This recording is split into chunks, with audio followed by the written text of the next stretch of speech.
ಮೋಶೆಯ ಕಾಲಾವಧಿ ಮುಗಿದಿದೆ. ಯೆಹೋಶುವ ಎಂಬತಕ್ಕಂಥ ಹೊಸ ನೂತನವಾಗಿರ್ತಕ್ಕಂಥ ನಾಯಕನು ಬಂದಿದ್ದಾನೆ. ಈ ಮೊದಲನೆಯ ಪಾಠವನ್ನು ವೀಕ್ಷಿಸಿ. ಯಶಸ್ಸಿನ ರಹಸ್ಯವು ಈ ಪಾಠದಲ್ಲಿದೆ.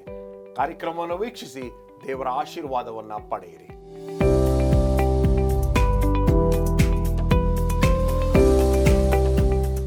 ನಮಸ್ಕಾರ. ಸಬ್ಬತ್ ಶಾಲೆ ಕಾರ್ಯಕ್ರಮಕ್ಕೆ ಸುಸ್ವಾಗತ. ಈ ಕೊನೆಯ ತ್ರೈಮಾಸಿಕದಲ್ಲಿ ಬಾರ್ನ ಮಾಗ್ಯರೋಸಿ ಎಂಬತಕ್ಕಂಥವರು ಅದ್ಭುತವಾಗಿರ್ತಕ್ಕಂಥ ಪಾಠವನ್ನು ಬರೆದಿದ್ದಾರೆ. ಈ ತ್ರೈಮಾಸಿಕದಲ್ಲಿ ಯೆಹೋಶುವನ ಬಗ್ಗೆ ನಾವು ಕಲೀಲಿಕ್ಕೆ ಹೋಗ್ತಾ ಇದ್ದೀವಿ. 13 ಅದ್ಭುತವಾಗಿರ್ತಕ್ಕಂಥ ನಂಬಿಕೆಯನ್ನು ಏರ್ಪಡಿಸುವಂಥ ಪಾಠಗಳನ್ನು ನಮಗೋಸ್ಕರ ಸಿದ್ಧಪಡಿಸಿದ್ದಾರೆ. ಬನ್ನಿ ಮೊದಲನೆಯ ಪಾಠಕ್ಕೆ ನಾವು ಹೋಗೋಣ. ಒಂದು ಸಣ್ಣ ಪ್ರಾರ್ಥನೆಯೊಂದಿಗೆ ನಮ್ಮ ಈ ಪಾಠವನ್ನು ಶುರು ಮಾಡೋಣ. ಅದ್ಭುತ ಸ್ವರೂಪನೇ, ನಿನ್ನ ವಾಕ್ಯವನ್ನು ನಾವು ಕಲಿಯುವಾಗ ಪವಿತ್ರಾತ್ಮನ ಮೂಲಕ ನಮ್ಮೆಲ್ಲರನ್ನು ನಡೆಸಬೇಕೆಂದು ಯೇಸು ಕ್ರಿಸ್ತನ ದಿವ್ಯನಾಮದಲ್ಲಿ ಆಶೀರ್ವಾದವನ್ನು ಬೇಡಿ ಹೊಂದಿದ್ದೇವೆ ನಮ್ಮ ತಂದೆಯೇ, ಆಮೇನ್. Pastor Prasanna, pastor Rajadas, pastor Muthu Matthew ಅವರು ನಮ್ಮ ಜೊತೆಯಲ್ಲಿದ್ದೀರಾ. ನಿಮಗೆ ಸುಸ್ವಾಗತ, ನಮಸ್ಕಾರ. ಇವತ್ತು ಯಶಸ್ಸಿಗೆ ಒಂದು ಮುಖ್ಯವಾಗಿರ್ತಕ್ಕಂಥ ಒಂದು ರಹಸ್ಯ ಏನು ಎಂಬತಕ್ಕಂಥ ವಿಷಯವನ್ನು ನಾವು ಕಲೀಲಿಕ್ಕೆ ಹೋಗ್ತಾ ಇದ್ದೀವಿ. ಯೆಹೋಶುವ ಪುಸ್ತಕ ಎಷ್ಟು ಒಂದು ಅದ್ಭುತವಾಗಿರ್ತಕ್ಕಂಥ ಒಂದು ಪುಸ್ತಕ ಅಂತ ನಮ್ಮೆಲ್ಲರಿಗೂ ಗೊತ್ತಿದೆ. ಮೋಶೆಯು 40 ವರ್ಷಗಳು ಅದ್ಭುತವಾಗಿರ್ತಕ್ಕಂಥ ಸೇವೆಯನ್ನು ಸಲ್ಲಿಸಿ ಇಸ್ರಾಯೇಲರಿಗೆ ಒಂದು ನಾಯಕನಾಗಿದ್ದು, ಮೋಶೆಯ ನಂತರ ಬರ್ತಕ್ಕಂಥ ಒಬ್ಬ ನಾಯಕ ಯೆಹೋಶುವ. ಈ ಪಾಠಕ್ಕೆ ನಾವು ಇನ್ನೂ ಆಳಕ್ಕೆ ಹೋಗೋಕ್ಕಿಂತ ಮುಂಚಿತವಾಗಿ ಸ್ಮರಣ ವಾಕ್ಯವನ್ನು ಯೆಹೋಶುವ 1ನೇ ಅಧ್ಯಾಯ 7ನೇ ವಚನದಲ್ಲಿ ನಾವು ಈ ಸಂದರ್ಭದಲ್ಲಿ ಕೇಳೋಣ. ದೇವರ ವಾಕ್ಯ ಈ ರೀತಿ ಹೇಳುತ್ತೆ, ನನ್ನ ಸೇವಕನಾದ ಮೋಶೆ ನಿನಗೆ ಬೋಧಿಸಿದ ಧರ್ಮೋಪದೇಶವನ್ನೆಲ್ಲ ಕೈಗೊಂಡು ನಡೆಯುವುದರಲ್ಲಿ ಸ್ಥಿರಚಿತನಾಗಿರು, ಪೂರ್ಣ ಧೈರ್ಯದಿಂದ ಇರು. ಅದನ್ನು ಬಿಟ್ಟು ಎಡಕ್ಕಾದರೂ ಬಲಕ್ಕಾದರೂ ಹೋಗಬೇಡ. ಆಗ ನೀನು ಎಲ್ಲಿ ಹೋದರೂ ಕೃತಾರ್ಥನಾಗುವಿ. ಒಂದು ನೂತನವಾಗಿರ್ತಕ್ಕಂಥ ಒಂದು ಇಸ್ರಾಯೇಲರು ಅಂತ ಹೇಳಿದ್ರೆ ತಪ್ಪಾಗೋದಿಲ್ಲ. ಈಗ ಒಂದು ಪದ ಪ್ರಯೋಗ ಎಲ್ಲರೂ ಎಲ್ಲ ಕಡೆ ಮಾಡ್ತಾರೆ, 2.0 ಅಂತ ಹೇಳ್ತಾರೆ. ಪಾರ್ಟ್ 1 ಪಾರ್ಟ್ 2 ಅಂತ. ಈಗ ಒಂದು ಇಸ್ರಾಯೇಲ್ದು ಒಂದು 2ನೇ ಭಾಗ ಅಂತ ಹೇಳಿದ್ರೆ ತಪ್ಪಾಗೋದಿಲ್ಲ. ಮೋಶೆ ಸತ್ತೋಗಿದ್ದಾರೆ, ಈಗ ಯೆಹೋಶುವ ಎಂಬತಕ್ಕಂಥ ನಾಯಕನು ಬಂದಿದ್ದಾನೆ.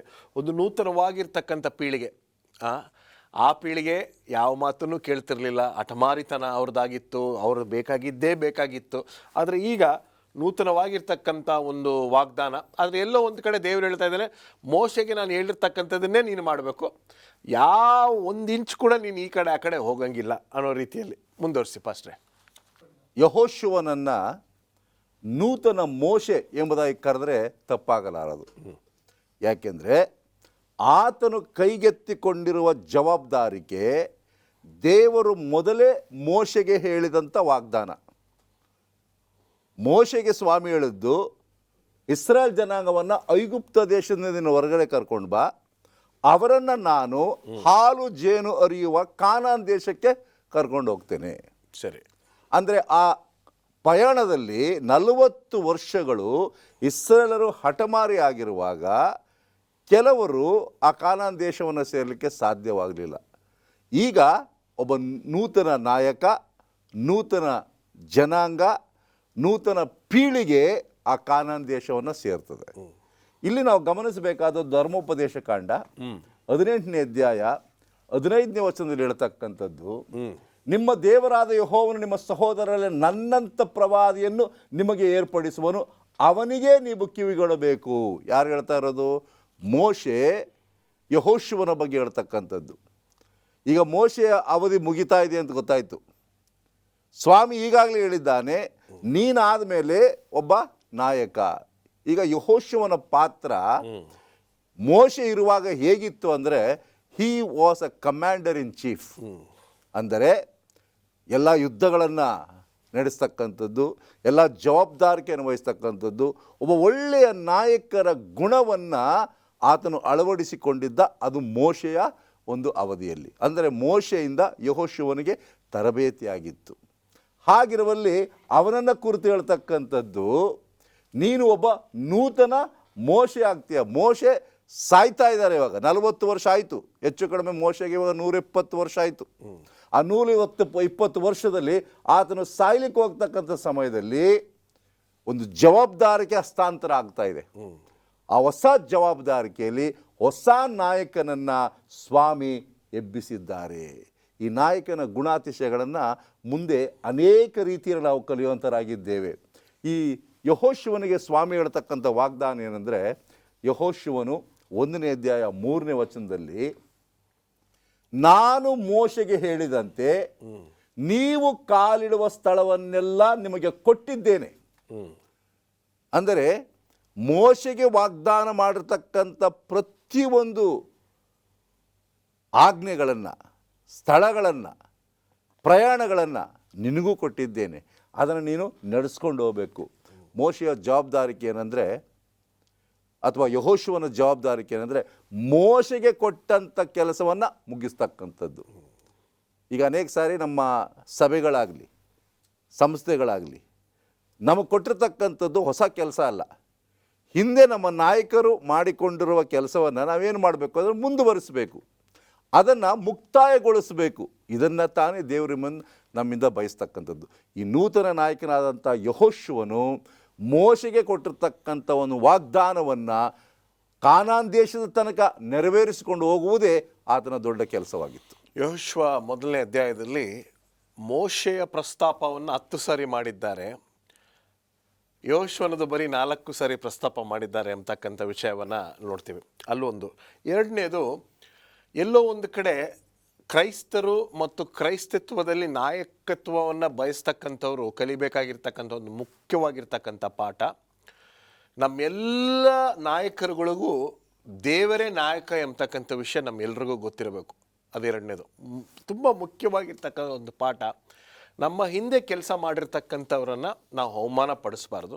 ನಮ್ಮ ಹಿಂದೆ ಕೆಲಸ ಮಾಡಿರ್ತಕ್ಕಂಥ ಕೆಲಸವನ್ನು ಇನ್ನೂ ಉನ್ನತ ರೀತಿಯಲ್ಲಿ ನಾವು ಮುಂದುವರ್ಸ್ಕೊಂಡು ಹೋಗಬೇಕು ಅಂತ ಎಷ್ಟು ನೀಟಾಗಿ, ಎಷ್ಟು ಸುಂದರವಾಗಿ ನಮಗೆ ಬರೆಯಲ್ಪಟ್ಟಿದೆ.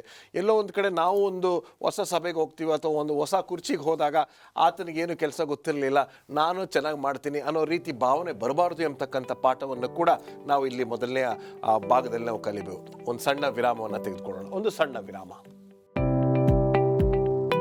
ಮರಳಿ ಸ್ವಾಗತ. ಬನ್ನಿ ನಮ್ಮ ಚರ್ಚೆಯನ್ನು ಮುಂದುವರಿಸ್ಕೊಂಡು ಹೋಗ್ತಾ ಇದ್ದೀವಿ. ಪಾಸ್ಟರ್ ಪ್ರೆಸನ್ ಅವರೇ, ಮೋಶೆ ಮಾಡಿರ್ತಕ್ಕಂಥ ಕೆಲಸವನ್ನ ಯೆಹೋಶುವನು ಮುಂದುವರಿಸ್ಕೊಂಡು ಹೋಗಬೇಕು.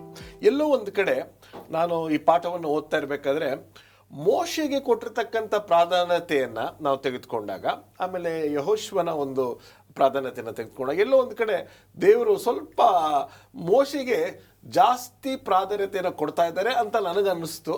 ಐ ಮೈಟ್ ಬಿ ರಾಂಗ್, ನೀವೇನಂತೀರಾ? ಯೆಹೋಶುವನು ಬರೆದ ಪುಸ್ತಕ 1ನೇ ಅಧ್ಯಾಯ 1ನೇ ವಚನದಲ್ಲಿ ಒಂದು ವ್ಯತ್ಯಾಸವನ್ನು ನೋಡ್ತೇವೆ. ವ್ಯತ್ಯಾಸ ಅನ್ನಲಿಕ್ಕಿಂತ ಇದು ನಿಜಾಂಶ. ಮೋಶೆಯನ್ನು ಇಲ್ಲಿ ನನ್ನ ಸೇವಕನಾದ ಮೋಶೆ ಎಂಬುದಾಗಿ ದೇವರು ಕರೀತಾರೆ. ಯೆಹೋಶುವನನ್ನು ಶಿಷ್ಯನಾದ ನೂನನ ಮಗ ಯೆಹೋಶುವನು ಎಂಬುದಾಗಿ ಕರೀತಾರೆ. ಮೋಶೆಯ ಶಿಷ್ಯನಾದ, ಮೋಶೆಗೆ ಆತನು ಶಿಷ್ಯನಾಗೇ ಇದ್ದ. ಇಲ್ಲಿ ಒಂದು ಅರ್ಥ ಮಾಡ್ಕೊಳ್ಬೇಕು, ಯೆಹೋಶುವನು ತನ್ನ ಜೀವನ ಪೂರ್ತಿ ಎಷ್ಟೇ ವಿಧೇಯನಾಗಿದ್ದರೂ ಸಹ ಆ ಮೋಶೆಯ ಒಂದು ಶಿರೋನಾಮೆ ಇದೆಯಲ್ಲ, ಟೈಟಲ್ ಅಂತ ಹೇಳ್ತೇವೆ, ಸೇವಕನು ಎಂಬುದನ್ನು ಇಡೀ ಜೀವನ ಪೂರ್ತಿನೂ ಮಾಡ್ಕೊಳ್ಬೇಕಾಗ್ತದೆ. ಅಂದರೆ ಪ್ರಾರಂಭದಲ್ಲಿ ಮೋಶೆ ಪಟ್ಟಿರ್ತಕ್ಕಂಥ ಕಷ್ಟಗಳು ಯೆಹೋಶುವನು ಅನುಭವಿಸಿಲ್ಲ. ಮೋಶೆ ಪ್ರಾರಂಭದಲ್ಲಿ ಏನಾಕಿದ್ದಾನೆ? ಅಸ್ಥಿವಾರ ಹಾಕಿದ್ದಾನೆ. ಅಸ್ಥಿವಾರದಲ್ಲಿ ಆತನು ನಡ್ಕೊಂಡು ಹೋಗಬೇಕಾದ್ರೆ ಈಗ ಹೇಳ್ತಾರಲ್ಲ, I cannot fit into yours shoes. ಅಂದರೆ ಇವರ ನಾಯಕತ್ವದಲ್ಲಿ ನಾನು ಇರಲಿಕ್ಕೆ ಸಾಧ್ಯ ಇಲ್ಲ, ಬಟ್ ನಾನು ಶಿಷ್ಯನಾಗೇ ಉಳ್ಕೊಳ್ಳಿದ್ರೆ ಎಷ್ಟೋ ಉತ್ತಮ ಎಂಬುದಾಗಿ ಹೇಳ್ತಾರೆ. ವಂಡರ್ಫುಲ್. ಸೋಮವಾರದ ಪಾಠಕ್ಕೆ ನಾವು ಬರುವುದಾದರೆ ಯೆಹೋಶುವನ 1ನೇ ಅಧ್ಯಾಯವನ್ನು ಪರಿಚಯ ಮಾಡಿಕೊಡ್ತಾ ಇದ್ದಾರೆ. ಅದರಲ್ಲೂ ವಿಶೇಷವಾಗಿ 4 ಮುಖ್ಯವಾಗಿರ್ತಕ್ಕಂಥ ವಿಷಯಗಳು ಯಾವುದಾದ್ರು ಪಾಸ್ಟರ್ ರಾಜದಾಸ್? ಯೆಹೋಶುವನ 1ನೇ ಅಧ್ಯಾಯದಲ್ಲಿ 4 ಅಂಶಗಳನ್ನು ಕಾಣ್ತೇವೆ. ಆ 4 ಅಂಶಗಳು ಇಡೀ ಪುಸ್ತಕದಲ್ಲೂ ಸಹ ಆಧಾರಗೊಂಡಿದೆ. ಮೊದಲನೇ ಅಂಶ ಯಾವುದಂತ ಹೇಳಿದ್ರೆ, ಯೆಹೋಶುವ 1ನೇ ಅಧ್ಯಾಯ 2-9 ಯೋರ್ದನ್ ಹೊಳೆಯನ್ನು ದಾಟುವುದು ಅಂಶವನ್ನು ತಿಳಿಸ್ತದೆ. 2ನೇ ಅಂಶ ಅಂತ ಹೇಳಿದ್ರೆ, ದಾಟಿದ ಮೇಲೆ ಅವ್ರು ಏನು ಮಾಡಬೇಕಾಗಿತ್ತು ಅಂದರೆ ಆಕ್ರಮಿಸ್ಕೊಳ್ಬೇಕಾಗಿತ್ತು. ಆ ಭೂಮಿಯನ್ನು ಅವರು ಸ್ವಾಧೀನ ಮಾಡ್ಕೊಳ್ಬೇಕಾಗಿತ್ತು. ಹೌದು. ಅದನ್ನು 1ನೇ ಅಧ್ಯಾಯ 10-11 ವಚನದಲ್ಲಿ ಓದ್ತೇವೆ. ಮೂರನೇ ಅಂಶ ಅಂತ ಹೇಳಿದ್ರೆ ಆ ಸ್ವಾಧೀನ ಮಾಡ್ಕೊಂಡ್ಮೇಲೆ ಅವರು ಹಂಚ್ಕೊಳ್ಬೇಕಾಗಿತ್ತು. ಡಿವೈಡ್ ದ ಲ್ಯಾಂಡ್ ಅಂತ ಹೇಳ್ತಾರೆ. ಅದು ಮೂರನೇ ಅಂಶ. ಯೆಹೋಶುವ 1ನೇ ಅಧ್ಯಾಯ 12ರಿಂದ 15ನೇ ವಚನದಲ್ಲಿ ಓದ್ತೇವೆ. 4ನೇ ಅಂಶ, ಅಲ್ಲಿ ಹೋದ್ಮೇಲೆ ಅವ್ರು ಏನು ಮಾಡಬೇಕಾಯ್ತು ಅಂತ ಹೇಳಿದ್ರೆ ಅವರು ಸೇವೆ ಸಲ್ಲಿಸಬೇಕಾಗಿತ್ತು. ಹೇಗೆ? ವಿಧೇಯತೆಯಿಂದ, ದೇವರಿಗೆ ವಿಧೇಯರಾಗಿ ಸೇವೆ ಸಲ್ಲಿಸಬೇಕಾಗಿತ್ತು. ಅದು 1ನೇ ಅಧ್ಯಾಯ 16ರಿಂದ 18ನೇ ವಚನ. ಇದು ಮೊದಲನೇ ಅಧ್ಯಾಯದಲ್ಲಿ ಮಾತ್ರ ಅಲ್ಲ, ಇಡೀ ಪುಸ್ತಕದಲ್ಲಿ ಯೆಹೋಶುವ 24ನೇ ಅಧ್ಯಾಯ ತನಕ ಇದೇ ಅಂಶವನ್ನು ನಾವು ಕಾಣ್ತೇವೆ. 1ನೇ ಅಧ್ಯಾಯದಿಂದ 5ನೇ ಅಧ್ಯಾಯ ತನಕ ಈ ಯೊರ್ದನ್ ಹೊಳೆಯನ್ನು ದಾಟುವ ವಿಷಯದಲ್ಲಿ ಪ್ರಸ್ತಾಪ ಮಾಡ್ತಾ ಇದ್ದಾರೆ ಲೇಖಕರು. ಎರಡನೇದಾಗಿ 5ನೇ ಅಧ್ಯಾಯ 13ನೇ ವಚನದಿಂದ 12ನೇ ಅಧ್ಯಾಯ 24ನೇ ವಚನ ತನಕ 2ನೇ ಅಂಶವನ್ನು ಪ್ರಸ್ತಾಪ ಮಾಡ್ತಾ ಅಂತ ಹೇಳಿದ್ರೆ, ನೀವು ಸ್ವಾಧೀನ ಮಾಡ್ಕೊಳ್ರಿ, ಈ ಭೂಮಿಯನ್ನು ಪಡ್ಕೊಳ್ರಿ ಎಂಬುದಾಗಿ ಆಜ್ಞಾಪಿಸ್ತಾನೆ ದೇವರು. 3ನೇದಾಗಿ ಪಡ್ಕೊಂಡ್ಮೇಲೆ ಯೆಹೋಶುವ 13ನೇ ಅಧ್ಯಾಯ 1ನೇ ವಚನದಿಂದ 21ನೇ ಅಧ್ಯಾಯ 45ನೇ ವಚನ ತನಕ ಅವರು ಈ ಭೂಮಿಯನ್ನು ವಿಭಾಗ ಮಾಡ್ಕೊಳ್ಬೇಕು, ಹಂಚ್ಕೊಳ್ಬೇಕಾಯಿತು. 12 ಕುಲಕ್ಕೆ ಎಲ್ಲ ಭೂಮಿಯನ್ನು ಹಂಚಬೇಕಾಯಿತು. ಆ ಕಾರ್ಯವನ್ನು ಮಾಡುವಂಥ ಕೆಲಸವನ್ನು ಈ ಅಧ್ಯಾಯದಲ್ಲಿ ಕಾಣ್ತೇವೆ.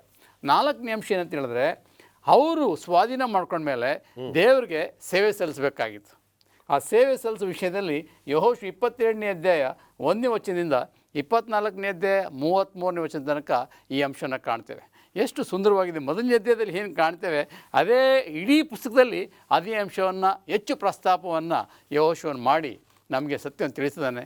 ಕ್ರೈಸ್ತಿಯ ಜೀವಿತದಲ್ಲೂ ಸಹ 4 ಅಂಶಗಳನ್ನು ಅಳವಡಿಸ್ಕೊಳ್ಬೇಕಾಗಿದೆ. ನಾವು ನಂಬಿಕೆಯಿಂದ ಈ ಕಾರ್ಯವನ್ನು ಮಾಡಿದಾಗ ದೇವರಿಗೆ ಮಹಿಮೆ ತರುವಂಥದ್ದಾಗಿದೆ. Faith in what God has done for us which leads us to obedience. ಇವತ್ತು ಯೆಹೋಶುವ ಮೋಶೆ ಏನು ಮಾಡ್ದ ಅಂತ ಪ್ರಸನ್ನ ಹೇಳಿದ್ರಲ್ಲ, ಅದನ್ನೇ ಅವನು ಮಾಡ್ಕೊಂಡು ಹೋದ. ಇವತ್ತು ಆ ಮೋಶೆಗೆ ಸರಿಸಮಾನದ ವ್ಯಕ್ತಿ ಯಾರಂದರೆ ಯೇಸು ಸ್ವಾಮಿ. ಯೆಹೋಶುವನ್ನು ಸಹ ಸ್ವಾಮಿಗೆ ಹೋಲಿಕೆ ಮಾಡ್ತಾ ಇದ್ದಾರೆ. ಅದನ್ನು ಮುಂದೆ ನಾವು ಕಲಿಲಿಕ್ಕೆ ಹೋಗ್ತೇವೆ. ಸಿಮಿಲಾರಿಟೀಸ್ ಮೋಶೆ ಜೀವಿತದಲ್ಲಿ, ಯೆಹೋಶುವನ ಜೀವಿತದಲ್ಲಿ, ಕ್ರಿಸ್ತನ ಜೀವಿತದಲ್ಲಿ ಅದೇ ಕಾರ್ಯವನ್ನು ನಾವು ಸಹ ನಂಬಿಕೆಯಿಂದ ಮಾಡಿದ್ರೆ ಆಗ ನಾವು ದೇವರಿಗೆ ಮಹಿಮೆ ತರಲಿಕ್ಕೆ ಸಾಧ್ಯ ಆಗುತ್ತೆ. ಎಲ್ಲೋ ಒಂದು ಕಡೆ ಈ ಯೆಹೋಶುವನ ಕೆಲಸ ಯಾವ ವಿಚಾರದಲ್ಲೂ ಮೋಶೆಗಿಂತ ಕಡಿಮೆ ಇಲ್ಲ ಅಂತ ನನಗನ್ಸುತ್ತೆ. ನೀವೇನಂತೀರ? ಖಂಡಿತವಾಗಿ ಇಲ್ಲಿ ಕಡಿಮೆ ಹೆಚ್ಚಿನ ಪ್ರಶ್ನೆ ಬರಲ್ಲ. ಇಲ್ಲಿ ವಿಧೇಯತೆ, ಸೇವೆ, ಯಾರು ಎಷ್ಟೇ ಮಾಡಿದ್ರು ದೇವರು ಹೇಳಿದ್ದನ್ನು ಮಾಡೋದೇ ಸರಿಯಾದದ್ದು ಎಂಬುದನ್ನು ಅರ್ಥ ಮಾಡಿಕೊಂಡು ಇಲ್ಲಿ ವಾಗ್ದಾನಗಳನ್ನು ನೆರವೇರಿಸುವುದು ನಮ್ಮೆಲ್ಲರ ಜವಾಬ್ದಾರಿ. ಏನಂತೀರ ಫಸ್ಟ್ ಮುತ್ತು? ಆ್ಯಕ್ಚುಲಿ ಈ ಒಂದು ಪಾಠವನ್ನು ಓದ್ತಿರ್ಬೇಕಾದ್ರೆ ತುಂಬ ಅದ್ಭುತವಾದಂತಹ ಒಂದು ಪಾಠವನ್ನು ಈ ಭಾಗದಲ್ಲಿ ತಿಳಿಸ್ತಾರೆ. ಯೆಹೋಶುವ 1ನೇ ಅಧ್ಯಾಯ ನಾನು 2-3 ವಾಕ್ಯಗಳನ್ನು ಓದ್ತಿದ್ದೇನೆ. ಯೆಹೋಶುವನಿಗೆ, ನನ್ನ ಸೇವಕನಾದ ಮೋಶೆ ಸತ್ತನು, ನೀನು ಈಗ ಎದ್ದು ಸಮಸ್ತ ಪ್ರಜಾ ಸಹಿತವಾಗಿ ಈ ಯೊರ್ದನ್ ಹೊಳೆಯನ್ನು ದಾಟಿ ನಾನು ಇಸ್ರಾಯೇಲರಿಗೆ ಕೊಡುವ ದೇಶಕ್ಕೆ ಹೋಗು. ನಾನು ಮೋಶೆಗೆ ಹೇಳಿದಂತೆ ನೀವು ಕಾಲಿಡುವ ಸ್ಥಳವನ್ನೆಲ್ಲ ನಿಮಗೆ ಕೊಟ್ಟಿದ್ದೇನೆ. ಆತನ 2ನೇ ವಚನದಲ್ಲಿ ಹೇಳ್ತಿದ್ದಾನೆ ನಾನು ಕೊಡ್ತೇನೆ ಎಂಬುದಾಗಿ. 3ನೇ ವಚನದಲ್ಲಿ ಹೇಳಿದ್ದಾನೆ ನಾನು ಆಲ್ರೆಡಿ ಕೊಟ್ಟಿದ್ದೇನೆ ಎಂಬುದಾಗಿ. ಸೊ ಎಷ್ಟೋ ಒಂದು ಸ್ವಾರಸ್ಯವಾಗಿ ಇಲ್ಲಿ ಏನಂತ ಬರೀತಾರೆ ಎಂಬುದಾಗಿ ನಾವು ನೋಡೋದಾದರೆ, ಈ ಒಂದು ಮಾತಿನ ಅರ್ಥ ಏನು ಎಂಬುದಾಗಿ ನಾವು ಗಮನಿಸುವಾಗ, ದೇವರೇ ಸಮಸ್ತಕ್ಕೂ ಕೂಡ ಮಾಲೀಕನಾಗಿದ್ದಾನೆ, ಆತನೇ ಸಮಸ್ತವನ್ನು ಕೂಡ ಕೊಡುವಾತನು. ಇದನ್ನು ಯಾವ ರೀತಿ ನಾವು ಅರ್ಥ ಮಾಡ್ಕೊಳ್ಬೇಕು ಎಂಬುದಾಗಿ ನಾವು ಗಮನಿಸೋದಾದರೆ, ಪ್ರಸ್ತುತ ವಾಸ್ತವವೆಂದು ನಂಬಬಹುದಾದ ಖಚಿತವಾದಂತಹ ಒಂದು ಸಂಗತಿ ಇದು. ಹೇಗೆ ಎಂಬುದಾಗಿ ನಾವು ಗಮನಿಸೋದಾದರೆ, ಇಲ್ಲಿ ನೋಡಿ 3ನೇ ವಾಕ್ಯದಲ್ಲಿ ದೇವರು ಹೇಳ್ತಾನೆ ನೀವು ಕಾಲಿಡುವ, ಅಂದರೆ ಇದು ಯೆಹೋಶುವನೊಟ್ಟಿಗೆ ದೇವರು ಮಾತನಾಡ್ತಿರೋದಲ್ಲ, ಬದಲಾಗಿ ದೇವರು ಇಸ್ರೇಲ್ ಸಮೂಹದವರೆಲ್ಲರೊಟ್ಟಿಗೂ ಮಾತನಾಡ್ತಾ ಇದ್ದಾನೆ. ನಾನು ನಿಮ್ಮೆಲ್ಲರಿಗೂ ಕೂಡ ಕೊಡ್ತೇನೆ. ಯಾವಾಗ ಅದು ಸಾಧ್ಯ ಎಂಬುದಾಗಿ ನಾವು ಗಮನಿಸೋದಾದರೆ, ದೇವರು, ಯೆಹೋಶುವನು ಮತ್ತು ಇಸ್ರೇಲರು ಈ ಮೂವರು ಕೂಡ ಸರಿಯಾದಂತಹ ಒಂದು ಸಂಬಂಧವನ್ನು ಹೊಂದಿದ್ದಾಗ ಮಾತ್ರ ಇದನ್ನು ಹೊಂದಲು ಸಾಧ್ಯ. ಒಂದು ವೇಳೆ ದೇವರು ಅವರೊಟ್ಟಿಗೆ ಇಲ್ಲ ಅಂತಂದರೆ ಕನಾನ್ಯರು, ಪೆರಿಜಿಯರು, ಮಿದ್ಯಾನ್ಯರು ಬೇರೆ ದೇಶಗಳವರ ಹಾಗೆ ಇವರು ಕೂಡ ಒಂದು ದೇಶವಾಗ್ತಿತ್ತು ಅಷ್ಟೇ, ಒಂದು ಜನಾಂಗವಾಗ್ತಿತ್ತು ಅಷ್ಟೇ. ಆದರೆ ದೇವರವರ ಸಂಗಡ ಇದ್ದ ಕಾರಣ ದೇವರವರನ್ನು ಏನು ಮಾಡ್ತಾನಪ್ಪ ಅಂತಂದರೆ ವಿಜಯಕ್ಕೆ ನಡೆಸ್ತಾನೆ, ಕನಾನ್ ದೇಶಕ್ಕೆ ನಡೆಸ್ತಾನೆ. ಆದ್ದರಿಂದ ದೇವರು ನಮ್ಮ ಒಟ್ಟಿಗೆ ಇರುವಾಗ ನಮಗೆ ಶತ್ರುಗಳು ಯಾರೂ ಇಲ್ಲ, ನಮಗೆ ವಿರುದ್ಧವಾದಂತಹ ಯಾವ ಆಯುಧವೂ ಕೂಡ ಬೆಳೆಯೋದಿಲ್ಲ ಎಂಬುದಾಗಿ ದೇವರ ವಾಕ್ಯ ನಂಗೆ ಸ್ಪಷ್ಟವಾಗಿ ತಿಳಿಸುತ್ತೆ. ಆದ್ದರಿಂದ ದೇವರು ಇವರೊಟ್ಟಿಗೆ ಇದ್ದರು, ದೇವರು ಇವರನ್ನು ಕೈ ಹಿಡಿದು ನಡೆಸಿದ್ರು. ಅದರ ಪ್ರಯುಕ್ತ ಏನಾದ್ರಪ್ಪ ಅಂತಂದರೆ ಕನಾನ್ ದೇಶವನ್ನು ಅವ್ರು ಸೇರ್ಲಿಕ್ಕೆ ಸಾಧ್ಯವಾಯಿತು ಎಂಬುದಾಗಿ ನಾವು ಗಮನಿಸ್ಬೋದು. ಅದ್ಭುತವಾಗಿರ್ತಕ್ಕಂಥ ಒಂದು ವಾಗ್ದಾನವನ್ನು ನಮಗೆ ತಿಳಿಸ್ಕೊಟ್ಟಿದ್ದೀರಾ. ಒಂದು ಸಣ್ಣ ವಿರಾಮವನ್ನು ತೆಗೆದುಕೊಳ್ಳೋಣ. ಒಂದು ಸಣ್ಣ ವಿರಾಮ. ಮರಳಿ ಸ್ವಾಗತ. ಬುಧವಾರದ ಪಾಠಕ್ಕೆ ನಾವು ಮುಟ್ಟಿದ್ದೇವೆ. ಅದ್ಭುತವಾಗಿರ್ತಕ್ಕಂಥ ರೀತಿಯಲ್ಲಿ ಮೋಶೆಯ ಕಾಲದ ಅವಧಿಯು ಮುಗಿದ ಮೇಲೆ ಯೆಹೋಶುವ ಎಂಬತಕ್ಕಂಥ ಅದ್ಭುತವಾಗಿರ್ತಕ್ಕಂಥ ನಾಯಕನು ಬಂದಿದ್ದಾನೆ. ದೇವರು ಕೊಟ್ಟಿರ್ತಕ್ಕಂಥ ವಾಗ್ದಾನದ ಮೇರೆಗೆ ಆತನನ್ನ ಜನರು ಮಾತನ್ನ ಕೇಳಿ ಜನರು ಮುನ್ನುಗ್ಗಬೇಕು ಎಂಬತಕ್ಕಂಥ ವಿಷಯವನ್ನು ನಾವು ಈಗಾಗಲೇ ಬಹಳಷ್ಟು ಚರ್ಚೆ ಮಾಡಿದ್ದೀವಿ. ಮುಂದೆ ಹೋಗೋಣ. ಇಲ್ಲಿ ದೇವರು ಯೆಹೋಶುವನಿಗೆ ಮತ್ತು ಇಸ್ರಾಯೇಲರಿಗೆ ಕೊಡ್ತಾ ಇರ್ತಕ್ಕಂಥ ಒಂದು ಬುದ್ಧಿ ಮಾತು ಏನು? ಈ ಒಂದು ಟ್ರಾನ್ಸಿಷನ್ ಅಂದರೆ ಬದಲಾವಣೆ, ಮೋಶೆಯ ನಾಯಕತ್ವದಿಂದ ಯೆಹೋಶುವನಿಗೆ ನಾಯಕತ್ವವನ್ನು ದೇವರು ವರ್ಗಾಯಿಸಿದ ಮೇಲೆ ಸಹಜವಾಗಿ ಹೊಸ ನಾಯಕತ್ವಕ್ಕೆ ಒಂದು ಭಯ ಇರ್ತದೆ. ಸ್ವಾಮಿ ಆತನು ಆತನ ಮನಸ್ಸನ್ನು ತಿಳ್ಕೊಂಡಿದ್ದ, ಆತನ ಹೃದಯನ ತಿಳ್ಕೊಂಡಿದ್ದ.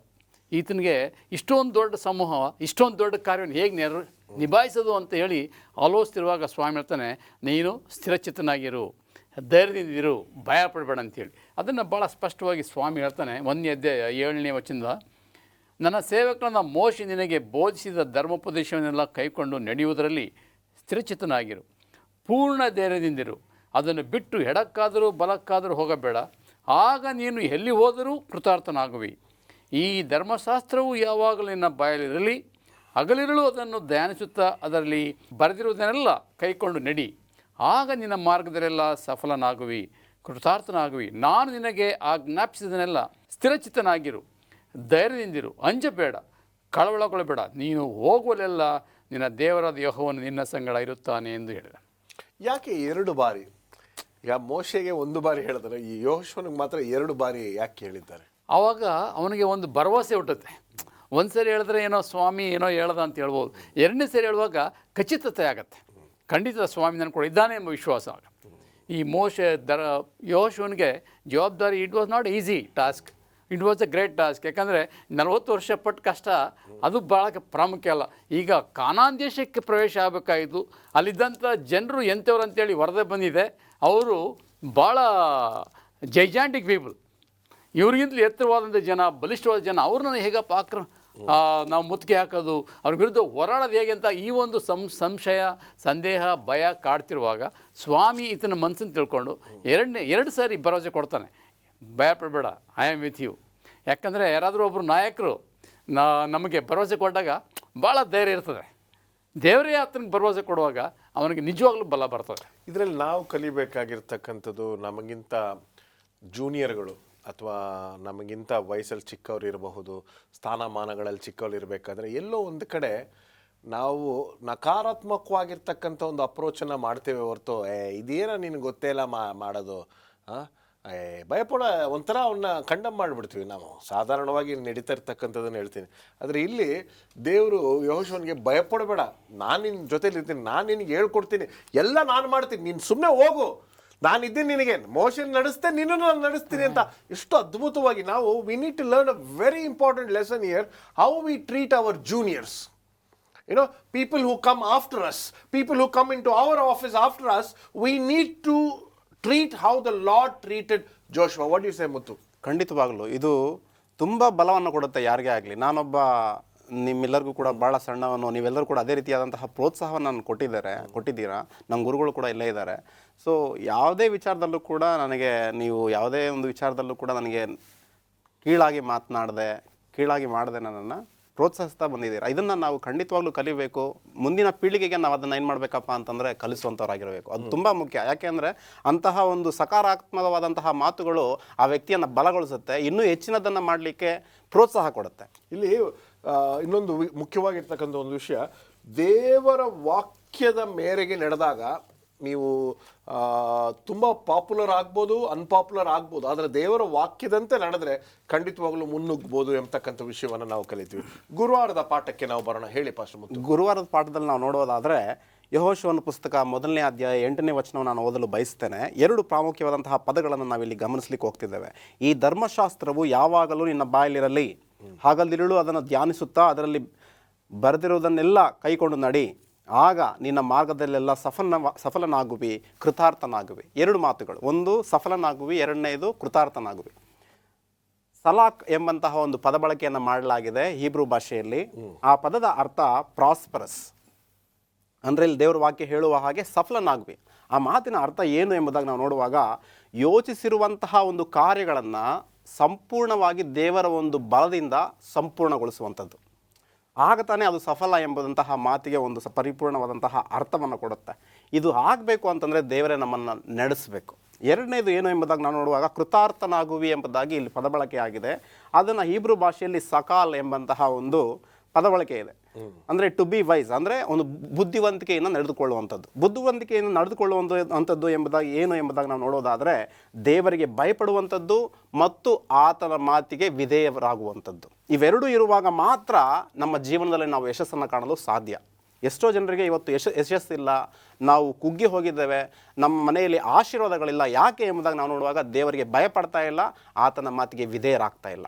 ಇವೆರಡೂ ಇದ್ದಾಗ ಮಾತ್ರ ಪ್ರತಿಯೊಂದು ಮನೆ ಆಶೀರ್ವಾದವನ್ನು ಹೊಂದುತ್ತೆ, ಪ್ರತಿಯೊಬ್ಬೊಬ್ಬರು ಕೂಡ ಏಳಿಗೆಯನ್ನು ಕಾಣ್ತಾರೆ. ಇಲ್ಲಿ ದೇವರು ಹೇಳ್ತಿದ್ದಾನೆ, ನಾನೇ ನಿನ್ನೊಂದಿಗಿದ್ದೇನೆ, ದಿಗ್ಭ್ರಮೆಗೊಳ್ಳದಿರು, ನಾನೇ ನನ್ನ ದೇವರು, ನಾನು ಬಲಗೊಳಿಸ್ತೇನೆ. ಮೋಶೆ ಸಂಗಡ ನಾನಿದ್ದೆ, ಈಗಲೂ ಕೂಡ ನಿನ್ನ ಸಂಗಡ ಇದು ನಾನು ನಡೆಸಿ ವಿಜಯವಂತನನ್ನಾಗಿ ಮಾಡ್ತೇನೆ ಎಂಬುದಾಗಿ ದೇವರು ಹೇಳ್ತಿದ್ದಾನೆ. ಎರಡು ಒಂದು ಬಹಳ ಪ್ರಾಮುಖ್ಯವಾದಂತಹ ಮೆಟ್ಟಿಲುಗಳನ್ನು ದೇವರು ಹೇಳ್ತಿದ್ದಾನೆ. ಮೊಟ್ಟ ಮೊದಲನೇದು, ನೀನು ನನಗೆ ಭಯಪಡಬೇಕು. ಎರಡನೇದು, ನನ್ನ ಮಾತಿಗೆ ವಿಧೇಯನಾಗಬೇಕು. ಆಗ ತಾನೇ ಯಶಸ್ಸು ಖಂಡಿತವಾಗ್ಲೂ ನಮ್ಮನ್ನು ಹುಡುಕೊಂಡು ಬರ್ತಾ ಇದೆ. ದೇವರೇ ನಮ್ಮನ್ನು ಯಶಸ್ಸಿನ ಕಡೆಗೆ ನಡೆಸ್ತಾರೆ. ಇಲ್ಲಿ ಕೀರ್ತನೆಗಳು 1ನೇ ಅಧ್ಯಾಯ 2ನೇ ವಾಕ್ಯದಲ್ಲಿ ನಾವು ನೋಡುವಾಗ, ದುಷ್ಟರ ಆಲೋಚನೆಯಂತೆ ನಡೆಯದೆ, ಪಾಪಾತ್ಮರ ಮಾರ್ಗದಲ್ಲಿ ನಿಂತುಕೊಳ್ಳದೆ, ಧರ್ಮನಿಂದಕರೊಡನೆ ಕೂತುಕೊಳ್ಳದೆ, ಯೆಹೋವನ ಧರ್ಮಶಾಸ್ತ್ರವನ್ನು ಅನುಸರಿಸಿ ನಾವು ಜೀವಿಸುವುದಾದರೆ, ಆತನ ಧರ್ಮಶಾಸ್ತ್ರವನ್ನು ಹಗಲಿರುಳು ಧ್ಯಾನ ಮಾಡುತ್ತಾ ಇರುವುದಾದರೆ, ದೇವರನ್ನ ನಿಮ್ಮನ್ನು ಏನು ಮಾಡ್ತಾನಪ್ಪ ಅಂತಂದರೆ ಒಂದು ಯಶಸ್ಸಿನ ಕಡೆಗೆ ನಡೆಸ್ತಾನೆ. ಅದು ಬಹಳ ಪ್ರಾಮುಖ್ಯ. ಈ ಒಂದು ಪಾಠದ ಕೊನೆಯಲ್ಲಿ ಆ ಮಾತನ್ನು ನಾವು ಗಮನಿಸಬಹುದಾಗಿದೆ. ಕೀರ್ತನೆಗಳು 1ನೇ ಅಧ್ಯಾಯ 1-2 ವಾಕ್ಯಗಳು. ಆಗ ಈ ಒಂದು ವಾಕ್ಯವನ್ನು ನಾವು ಮನಸ್ಸಿನಲ್ಲಿ ಇಟ್ಕೊಂಡಾಗ, ಆ ವಾಕ್ಯದ ಮೇರೆಗೆ ನಾವು ನಡೆಯುವಾಗ ದೇವರು ನಮಗೆ ಯಶಸ್ಸನ್ನು ಕೊಡುವಂಥವನಾಗಿದ್ದಾನೆ. ಯಶಸ್ಸಿನ ರಹಸ್ಯವನ್ನು ನಾವು ಈ ಪಾಠದಲ್ಲಿ ಕಲಿತಿದ್ದೇವೆ. ಅದು ಮೋಶೆ ಮಾಡ್ದ, ಯೆಹೋಶುವ ಮಾಡ್ದ, ಈಗ ನಾವು ಮಾಡಬೇಕು ಎಂಬತಕ್ಕಂಥ ವಿಚಾರವನ್ನು ಲೇಖಕರು ನಮಗೆ ತಿಳಿಸಿದ್ದಾನೆ. ದೇವರು ನಿಮ್ಮೆಲ್ಲರನ್ನ ಆಶೀರ್ವದಿಸಲಿ. ಯಶಸ್ಸು ನಿಮ್ಮ ಕೈಯಲ್ಲಿದೆ, ದೇವರ ವಾಕ್ಯದಲ್ಲಿ ಇದೆ. ದೇವರ ವಾಕ್ಯದಂತೆ ನಡೆಯಿರಿ, ಯಶಸ್ಸನ್ನು ಖಂಡಿತವಾಗ್ಲೂ ಕಾಣ್ತೀರಾ. ದೇವರು ನಿಮ್ಮೆಲ್ಲರನ್ನ ಆಶೀರ್ವದಿಸಲಿ.